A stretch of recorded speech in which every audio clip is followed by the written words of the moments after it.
feeling like you spend all the time and effort to create these new leads who end up in your list that feel like they're inactive and honestly kind of ghost subscribers, then check out this video. We're talking about the 3 ways to begin to shift that to have your people be more engaged and want to hear what you're selling. And before I dive in, my name is Danielle. I'm a sales conversion expert specializing in sales funnels and sales messaging to help more online entrepreneurs sell more of their life-changing offers.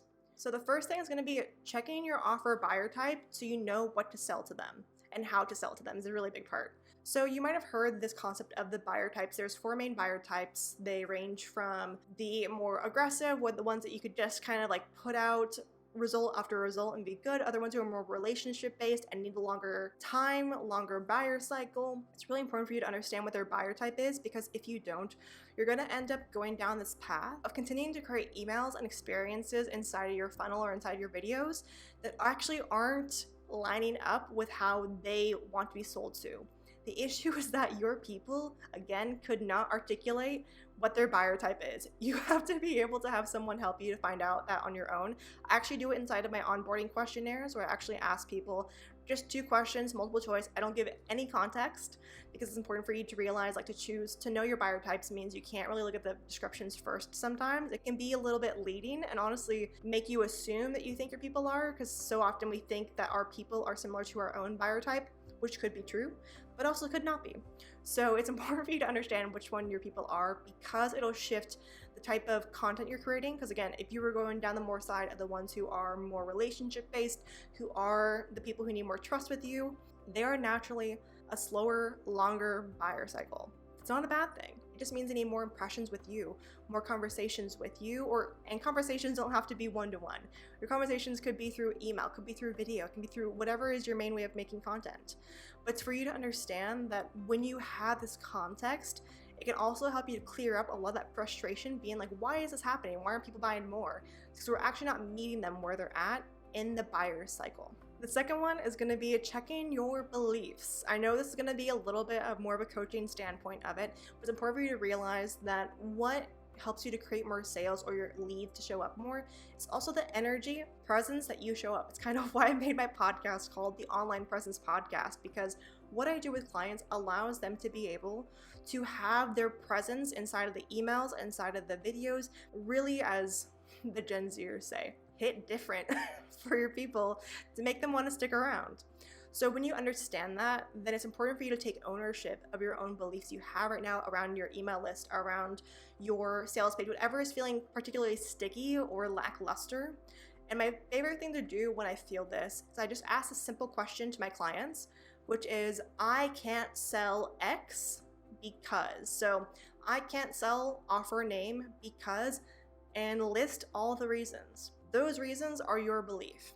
And the beliefs dictate the behaviors that you actually show up with. So for example, if one of your beliefs, like one of my clients was a while ago, was that they had no audience who cared, or they had an audience of, like a couple hundred to 1,000.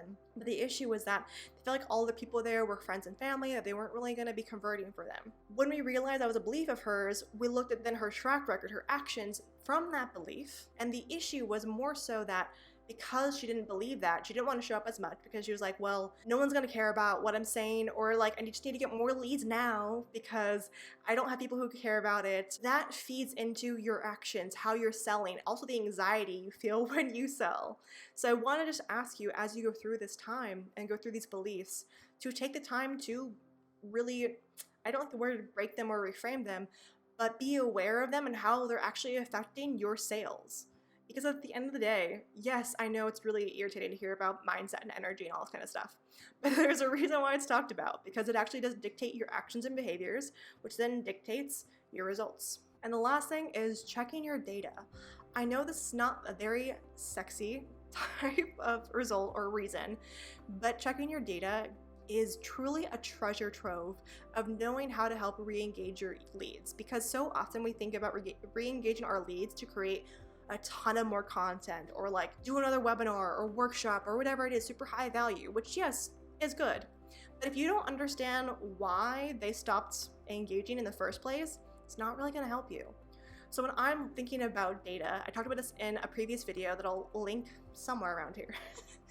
around using Hotjar to help you actually understand how your people are interacting when it comes to your sales page. So for example, if you have people who are coming on your sales page and they end up stopping halfway through and clicking off, or they're reading this like same section 3 times over because they can't understand it, that is a good notion for you to understand, okay, I need to do a better job of how can I begin to shift this.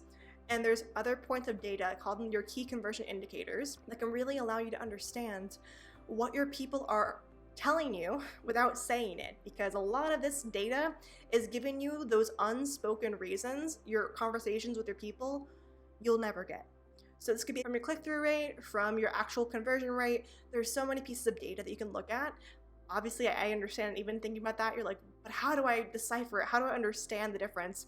It's why the first thing I do with clients is actually look through their entire assets, their funnel, also their data, because we need to understand where to begin and what holes need to be poked. What holes need to be filled first. So when you're thinking about re-engaging your leads, the easiest place to look is your CTR really low. That means that the message and the topics you're creating around them is not connecting with them. Because your open rate's great, but it's not really meant to be an indicator of if your people are inactive. Your open rate shows them that they really were interested in the topic. Your click-through rate shows them they were interested in the actual offer or message inside of it and had enough of resonance with that message to want to take action to click over to the page or whatever it is. So that's just one very simple metric you can look at to begin to understand how to begin to re-engage your leads. Now I know I went into a lot of like the basics of the top 3, but I actually have a more interactive guide that is free for you called the Ice Cold to I'm Sold freebie. If you want to go down in the description to get it, it is totally free. It goes through type of content pieces that you can do in your email and your video to help re-engage your people and be interested again, because so often we have that question of like where to start. This is an easy place to start. And if you want to go in even deeper to how to begin to shift more of the experience they're having in your sales process, I highly recommend you go check out this video that goes in deeper to this part, because at the end of the day, what matters more than just creating some artificial or superficial changes is actually getting to the root of the issue, so that you don't have this continued cycle of you have a little bit of spike of leads who are interested and then you don't have a sustainable strategy to continue. So then 2 months, 3 months, 6 months later, you're in the same place again and it continues over and over and over. So instead, make a commitment to yourself with this video and commit to finding what's going to work for you long term. Because yes, what I do is help to convert more of your people, but to me, it matters more if it's going to be sustainable for you too. Because if we're only doing things to create more spikes, we're going to keep falling down. Because at the end of a spike comes a very heavy drop down. So instead, let's try and consciously, sustainably increase your baseline, increase your leads, and increase their engagement to want to buy from you consistently, rather than constantly try and strive for those spikes that feel good in the moment, but you can't sustain.